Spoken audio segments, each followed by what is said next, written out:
श्री कुलदानंद ब्रह्मचारी जी की डायरी 2 भागों में है।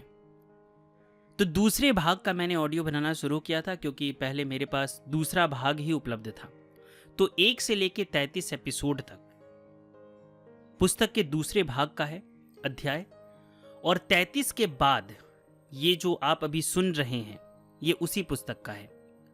और पुस्तक का जो पहला भाग है वो एपिसोड 34 से लेके 56-57 तक है।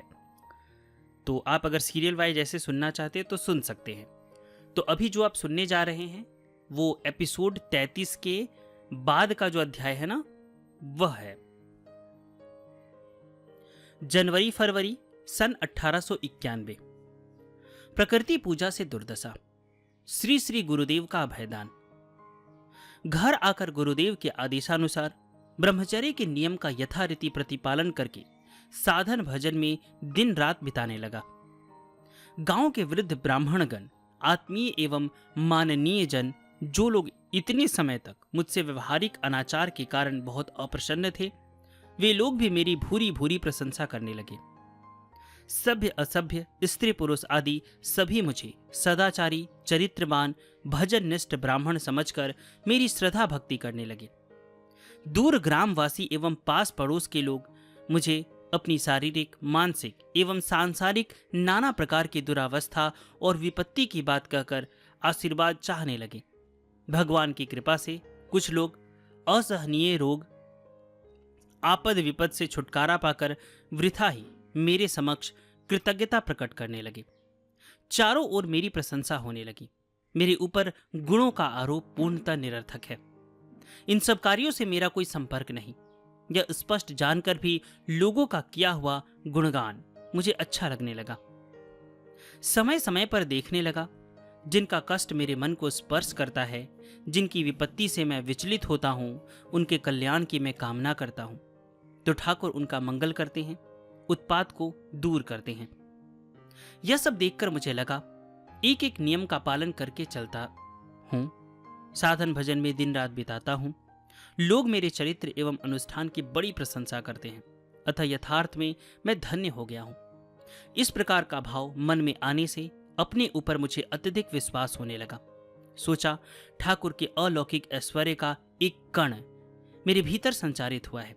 उनकी असाधारण कृपा से इस बार मैं वास्तव में निरापद हो गया हूं। इस प्रकार के संस्कार से मैं धीरे धीरे गर्वित होने लगा। उत्साह और आनंद पूर्वक सभी के साथ निर्भय होकर हिलने मिलने लगा। मेरे चरित्र पर लोगों का अत्यधिक विश्वास होने से युवतियां भी निसंकोच स्वेच्छा अनुसार सजन में, निर्जन में मेरे पास आने लगी। सभी अपने अपने मन की बात मुझसे कहकर आराम पाने लगे। एक दिन एक पूर्ण यौवनावस्था की परम सुंदरी ब्राह्मण कन्या ने आकर रोदन पूर्ण स्वर में मुझसे कहा, भीतर की असहनीय ज्वाला अब मैं सह नहीं सकती। तुम्हारा चिंतन होने से ही मेरी असहनीय दशा हो जाती है। भोग की लालसा से बेचैन हो जाती हूं। मेरी इस कामना को तृप्त करो। मैंने उनसे कहा, एक समय तुम्हारे ऊपर मेरा भी भयंकर अनुराग था। गुरुदेव ने उसे अब शांत कर दिया है। ब्रह्मचर्य ग्रहण किया हूं। चिरकाल के लिए उन सब कार्यों से निवृत्त हो गया हूं। युवती ने कहा, तो फिर मेरा यह भाव जिससे नष्ट हो उसका उपाय बता दो। मैं अब यह यंत्रणा सहन नहीं कर सकती। उनके कलेश की बात सुनकर मेरे मन में बड़ा दुख हुआ। मैंने उनको आश्वासन देकर कहा, तुम निश्चिंत हो जाओ, अवश्य ही मैं तुम्हारे चित्त की स्थिरता के लिए व्यवस्था करूंगा। इस घटना के बाद युवती सुयोग मिलते ही मेरे कमरे में आकर बैठ जाती।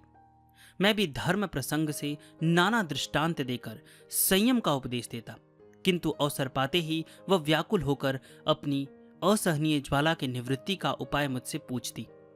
यद्यपि काम से उन्मत्त कामिनी के सुंदर अंग स्पर्श से देव दुर्लभ ब्रह्मचर्य का अतुलनीय अमृत फल इसके पहले मैंने खो दिया था, तथापि वर्तमान में गुरु कृपा से काम शून्य अचंचल अवस्था पर अधिक गर्वित रहने के कारण मैंने सोचा, सुना है विशुद्ध निर्मल मन से निर्विकार काम शून्य दशा में कोई व्यक्ति प्रकृति के रति मंदिर में महाशक्ति की पूजा करे तो उससे कामिनी के काम भाव का उपशम होता है एवं उपासक की भी यथार्थ अवस्था की परीक्षा हो जाती है। तब मैं वही क्यों ना करूं? युवती के अंग को स्पर्श करना ही तो मेरे लिए निषिद्ध है, लेकिन दूर से पूजा करने में क्या दोष है? मैंने इस प्रकार निश्चित करके उनको अपना संकल्प बताया। रमणी संतुष्ट होकर सहमत हो गई। माघ महीने की कोई एक शुभ तिथि में एक विशेष कार्य के उपलक्ष्य में मोहल्ले के सभी लोग निमंत्रण पाकर हमारे घर आए। उस दिन को ही इस कार्य का श्रेष्ठ दिन समझकर मैंने संकल्प के अनुसार शक्ति पूजा का आयोजन किया। यज्ञ के लिए लकड़ी के साथ घी, बेलवपत्र, अतसी, जवा, अपराजिता, धूप, धूना और चंदन आदि पूजा की सामग्री संग्रह करके दोपहर में युवती के पास पहुंचा। केवल संकेत से अभिप्राय समझकर वह प्रसन्नता पूर्वक मेरा अनुगमन करने लगी। हम लोग अविलंब एक निर्जन गुप्त स्थान पर पहुंचे। फिर आसन पर बैठकर कामिनी को थोड़ी दूरी पर रहने के लिए कहा। उसके बाद श्री श्री चंडी का कुछ अंश पाठ करके शांत मन से कुछ क्षण गायत्री जप किया। फिर अग्नि प्रज्वलित करके एकाग्र मन से उज्जवल अग्नि में अपने इष्ट के रूप का ध्यान करने लगा। तब जवा, अपराजिता एवं बिल्वपत्र घी में मिश्रित करके सावित्री मंत्र से कई बार अग्नि में आहुति देकर होम समाप्त किया। फिर हाथ जोड़कर ठाकुर के चरणों के उद्देश्य से प्रणाम करके व्याकुल होकर प्रार्थना करने लगा। गुरुदेव, आज मैं भयंकर कार्य में प्रवृत्त हो रहा हूं। अभी मैं हित अहित से अनजान हूं, मनोन्मुखी हूं, मोहग्रस्त हूं। तुम्हारा अभिप्राय क्या है? मैं कुछ नहीं जानता। तुम्हारा आवाहन करने पर उसे तुम समझ जाते हो, तुम्हें कुछ कहने पर उसे तुम सुन लिया करते हो। इसलिए ठाकुर, आज तुमको पुकार रहा हूं, तुम्हारे पैर पकड़कर प्रार्थना करता हूं। इस अवस्था में जो कल्याणकर हो वही व्यवस्था करो। मैं प्रकृति पूजा करूं। यदि तुम यह नहीं चाहते तो अचानक किसी प्रकार विघ्न उत्पन्न करके मेरे इस प्रयास को रोक दो। और भी 5 मिनट तक मैं प्रतीक्षा करूंगा। इस समय के भीतर कोई बाधा उत्पन्न न होने से संकल्प के अनुसार शक्ति पूजा में प्रवृत्त होऊंगा। इस प्रकार प्रार्थना करके एकाग्र मन से ठाकुर की पवित्र मूर्ति का ध्यान करने लगा। 5-7 मिनट निर्विघ्न बीत गए। इस समय अधीर रमणी को 5-6 फीट दूर शांत भाव से रहने के लिए कहा। कामिनी मेरे संकेतानुसार अत्यंत आनंद पूर्वक तुरंत उल्लंघनी होकर खड़ी हो गई। तब देवी का वांछित अतसी, अपराजिता, जवा, बिल्वदल अंजलि में भरकर मस्तक पर धारण किया। फिर चंडी का मंत्र उच्च स्वर में पढ़ने के बाद बारंबार प्रणाम करके तुरंत रमणी के सिर से पैर तक प्रत्येक अंग प्रत्यंग का शांत भाव से मनोयोग पूर्वक निरीक्षण करने लगा। बड़ा अद्भुत देखा। अचानक उनके नाभि स्तर से लेकर दोनों जांघों के मध्य स्थल तक गोल आकृति की घनी काली छाया से बिल्कुल आच्छादित हो गया। मध्याह्न के समय सूर्य के अच्छे प्रकाश से चारों दिशा आलोकित है। एकाएक गौर वर्ण की रमणी के अंग विशेष में महाकाली का आविर्भाव हुआ। बहुत समय तक बारंबार देखने पर भी घने कृष्ण वर्ण के मध्यवर्ती स्थल में चमकीली शीतल बिजली की चमक के सिवा और कुछ भी दिखा नहीं।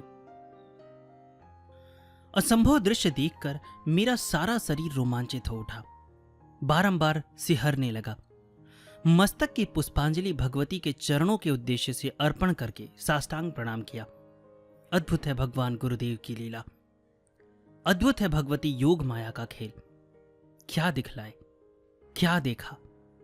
स्तंभित होकर आसन पर बैठ गया, चकित होकर ताकता रहा। तब देखा रमणी का गौर मुखमंडल रक्तिम हो गया है। दोनों ओठ थोड़े कंपित हो रहे हैं। संकुचित नयनों से दृष्टि संचालन पूर्वक मनोहारिणी शोभा धारण की है। उनकी ओर देखकर मैं मुग्ध हो गया। उनके चंचल कटाक्ष से, बिजली के वेग से मेरे भीतर कामोत्तेजना का संचार हुआ। विचलित दशा में संकट समझकर उनको शीघ्र हट जाने के लिए कहा। युवती ने मेरी बात काटे बिना होमाग्नि को प्रणाम किया, आशीर्वाद दिया। मेरा जो होने का है वह हो, ठाकुर तुम्हारा कल्याण करे। शीघ्र ही वे प्रकृतिस्थ होकर वस्त्र धारण करने के बाद अपने घर चली गई। युवती के चले जाने के बाद मेरे भीतर अदम्य काम की उत्तेजना आरंभ हो गई।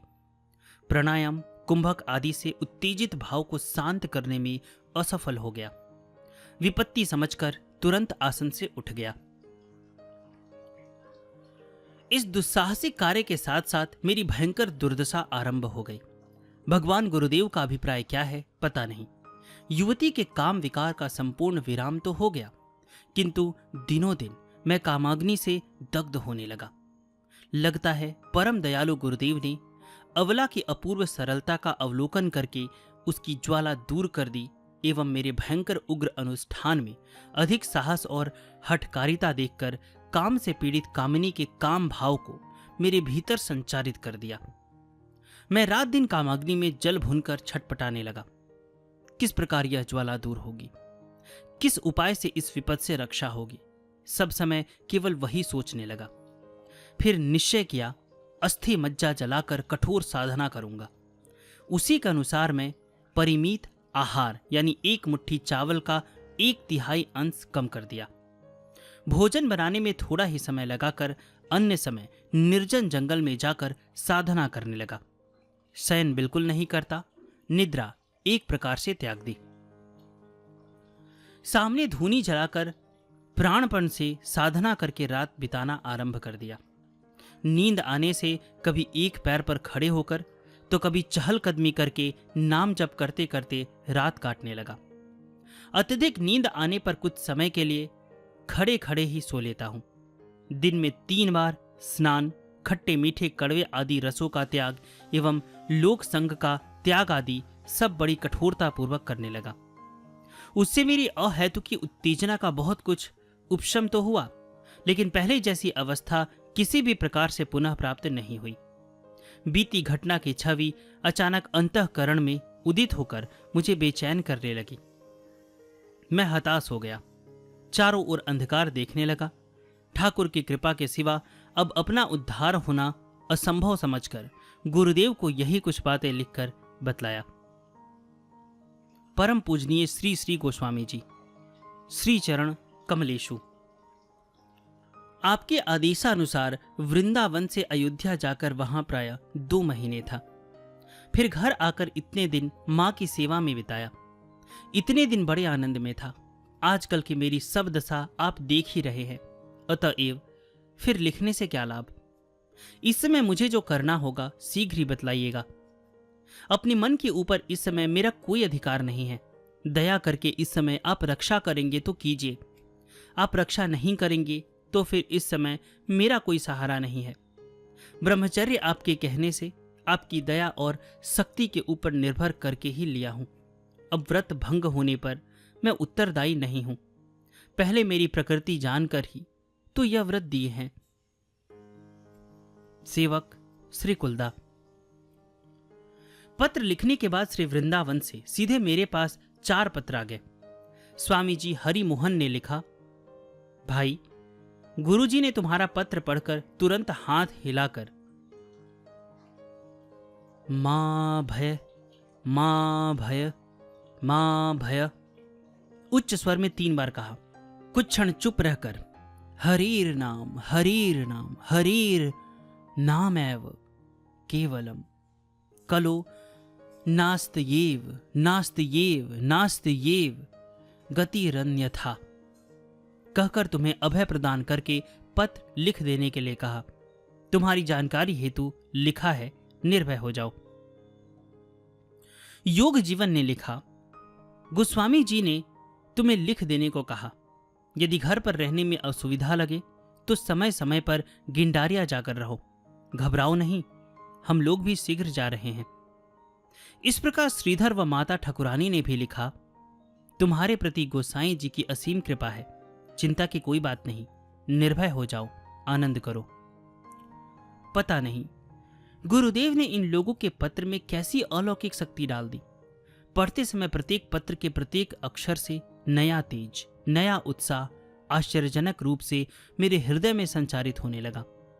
कुछ क्षण के भीतर ही मेरे मन की मलिनता दूर हो गई और मन में विमल आनंद प्रवाहित होने लगा। उत्साह उद्यम के साथ प्रफुल्लित मन से मैं पुनः भजनानंद में दिन काटने लगा। गुरुदेव की असीम कृपा प्रत्यक्ष करके मैं चकित हो गया। अपने दयालु ठाकुर के श्री चरणों का दर्शन फिर कब पाऊंगा। बड़े आग्रह के साथ उस दिन की प्रतीक्षा करने लगा। मां का आशीर्वाद एवं गोसाई जी के चरणों में मुझे अर्पण करना। बहुत दिनों के बाद इस बार गंगा स्नान का अत्यंत दुर्लभ श्रेष्ठ योग पड़ा है। पूर्व बंगाल से हजारों लोग गंगा स्नान में जाने के लिए प्रस्तुत हो रहे हैं। माता जी भी इस प्रशस्त योग में गंगा स्नान करने के लिए व्याकुल हो गई। गृहस्थी की कई बाधाओं के बाद भी माता जी को गंगा स्नान के लिए भेजने का निश्चय किया। मां को भी निश्चिंत रहने का भरोसा दिया। पश्चिम अंचल के सारे तीर्थों का इस योग में मां को दर्शन कर लेने की सुविधा होगी। माता जी ने तीर्थ दर्शन में जाने के कुछ दिन पहले मुझसे कहा, मैं तो तीर्थ में चली, फिर कब गांव लौटूंगी उसका भी निश्चय नहीं है। अभी मेरा शरीर स्वस्थ हो गया है, तेरा शरीर भी अब स्वस्थ है। पश्चिम से आकर इस बार तेरा विवाह कराऊंगी। तब मैंने मां को स्पष्ट रूप से ब्रह्मचर्य व्रत का पालन एवं धर्म जीवन यापन करने की अपनी आकांक्षा बतलाई। विवाह करने से मुझको फिर से रोग घेर सकता है, यह भी समझाकर कह दिया। मां ने मेरी सभी बातें बड़े ध्यानपूर्वक सुनकर कहा, तेरे विवाह अथवा नौकरी न करने से गृहस्थी में थोड़ी भी कठिनाई नहीं होगी। मेरे अन्य सभी लड़के तो संसारी हैं। तेरे सुख के लिए ही तुझे विवाह करने को कहा, परिवार बसाने को कहा। अब तुझे अच्छा नहीं लगता तो आवश्यकता नहीं है। संसार में सुख नहीं है, सुख से अधिक ज्वाला है। धर्म लेकर यदि रह सकता है तो वह अच्छा ही है। तेरी इच्छा है तो धर्म कर्म लेकर ही रह। मैंने कहा, तुम संतुष्ट होकर मुझे अनुमति दो, मैं तो गुरुदेव के पास रह सकता हूं। उन्होंने मुझे तुम्हारी सेवा हेतु भेजते समय कहा था, जाकर मां की सेवा करो। सेवा से संतुष्ट होकर वे अपने कर्म बंधन से तुम्हें मुक्ति दे तो मेरे पास आकर रह सकोगे। मां ने कहा, अच्छा, तेरी सेवा से तो मैं बहुत संतुष्ट हूं। अपने कर्म से तुझे मैं छुटकारा देती हूं। घर में रहने से धर्म कर्म नहीं होता। गोसाई जी के पास रह, उससे तेरा भी उपकार होगा और मेरा भी मन प्रसन्न रहेगा। मैंने कहा, ठाकुर ने मुझसे कहा था, सेवा द्वारा मां को संतुष्ट करके अनुमति लानी होगी, अन्य किसी प्रकार कौशल करके अनुमति लाने से नहीं होगा। यदि तुम यथार्थ में मेरी सेवा से संतुष्ट रहती हो तो फिर मेरे ठाकुर को तुम एक बार बतला दो। धर्म के लिए मुझे यदि तुम उनके चरणों में अर्पण कर दो तो मेरा परम कल्याण होगा और तुम्हें भी पुत्र दान का बड़ा फल प्राप्त होगा। मां ने कहा, मैं स्वयं तो धर्म कर्म कुछ कर नहीं सकी, तुम यदि कुछ कर सको तो उससे मेरा भी उपकार होगा। तेरी इस आकांक्षा में मैं बाधा क्यों दूंगी? संतुष्ट होकर ही तुझको गोसाई जी के हाथ में सौंपा है। मैंने कहा, तो फिर तुम मेरे गुरुदेव को यह कहते हुए एक पत्र लिख दो कि अपने सबसे छोटे पुत्र को धर्म के उद्देश्य से आपके चरणों में अर्पण करती हूं, जिससे उसको धर्म की प्राप्ति हो। आप वही कीजिए। मां ने कहा, अच्छा, कागज कलम ले आ, अभी मेरे नाम से गोसाई जी को पत्र लिख दे। मां की बात सुनते ही मैंने कागज कलम लाकर उनके सामने रख दिया। मां ने मंझली बहू से निम्नलिखित पत्र लिखवाया, वृंदावन में ठाकुर के पास भिजवा दिया। सविनय निवेदन, मेरे सबसे छोटे पुत्र श्रीमान कुलदा ने आपके आदेशानुसार घर आकर नाना प्रकार से मेरी सेवा शुश्रूषा करके मुझे बड़ा सुख दिया। मैं उसे अब अपने कर्म पास में बद्ध रखना नहीं चाहती। धर्म के लिए मैंने संतोष पूर्वक श्रीमान कुलदा को संपूर्ण रूप से आपके हाथ में अर्पण कर दिया। विवाह आदि करके संसार करे, मैं उसकी अवस्था देखकर मैं वैसी आकांक्षा नहीं करती। अतएव जिससे धर्म प्राप्त करके एवं आपके अधीन रहकर श्रीमान कुलदा मन में सर्वदा शांति पा सके, चाहे जैसे भी हो आप वह कर दीजिए। कुलदा यदि आनंद में रहे तो मैं सुखी रहूंगी, उसे अपने साथ रखेंगे तो मेरा मन बिल्कुल संतुष्ट रहेगा। इति श्रीमान कुलदा की मां। पत्र लिखवाकर मां ने मुझसे कहा, मेरी दो बातों का तू स्मरण रखना। पहला, मेरी मृत्यु के बाद तू एक ब्राह्मण को सीधा दान करना, और दूसरा, फिर जब तक जीवित रहेगा पेट भरकर भोजन करना। मैंने कहा, भविष्य में मेरे भाग्य में तो कितनी ही अवस्थाएं घट सकती है, पेट भर खाना यदि न जुटे तो। माँ ने कहा, मैं आशीर्वाद देती हूं, परमेश्वर तुझे आहार का कष्ट कभी नहीं होने देंगे। चिरकाल तक तू पेट भर भोजन पाएगा। पेट भर कर खाना, उससे अंतरात्मा तृप्त होगी। मैंने कहा, तुम्हारे मृत्यु के समय यदि मैं पास में न रहा, बहुत समय बाद मृत्यु का संवाद मिले, उस समय यदि मेरे पास रुपया अथवा चावल दाल न रहे, तो फिर क्या करूंगा? मां ने कहा, यदि वैसा होता है तो फिर जब मेरी मृत्यु का संवाद पाएगा, तब सुविधा अनुसार एक ब्राह्मण को सीधा देने से ही हो जाएगा। हाथ में यदि कुछ न रहे तो भिक्षा करके देना। मां की बात सुनकर मुझे बड़ी प्रसन्नता हुई। मेरे परम कल्याण का पथ माताजी ने आज स्पष्ट कर दिया। संसार में आने का मेरा उद्देश्य मां की कृपा से आज सार्थक हो गया। मां की बात सुनकर मुझे बड़ी प्रसन्नता हुई। मेरे परम कल्याण का पथ माताजी ने आज स्पष्ट कर दिया। संसार में आने का मेरा उद्देश्य मां की कृपा से आज सार्थक हो गया। मां की दया से ही मुझे गुरुदेव के विमल शांतिपूर्ण दुर्लभ चरण रज के साथ संलग्न होकर रहने का सुयोग प्राप्त हुआ। जय गुरुदेव, तुम्हारी कृपा सारे शुभ और सौभाग्य का मूल है। इस बात को मैं जिससे कभी ना भूलूं, यही आशीर्वाद दो। ठाकुर ने श्री वृंदावन में एक दिन बातों बातों में मुझसे कहा था, तुम्हारी मां अब वृद्ध हो गई है, उनको फिर इस समय घर में क्यों रखे हो? उनकी गृहस्थी तो पूरी हो गई, अब तुम्हारी भाभियों की ही गृहस्थी है।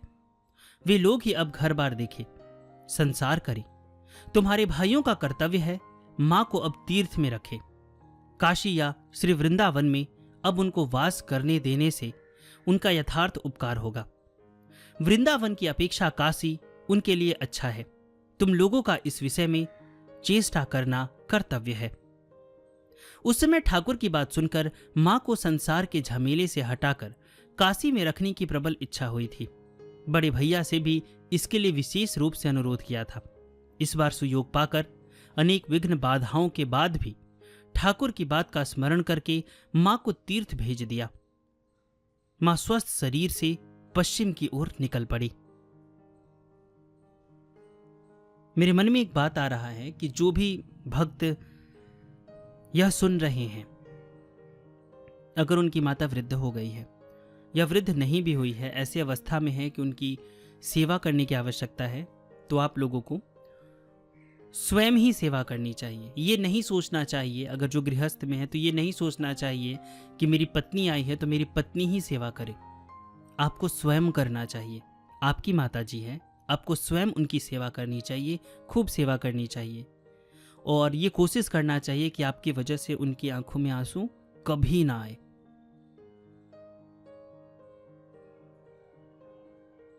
आगे हम सुनेंगे छोटे भैया के दीक्षा लेने की प्रवृत्ति।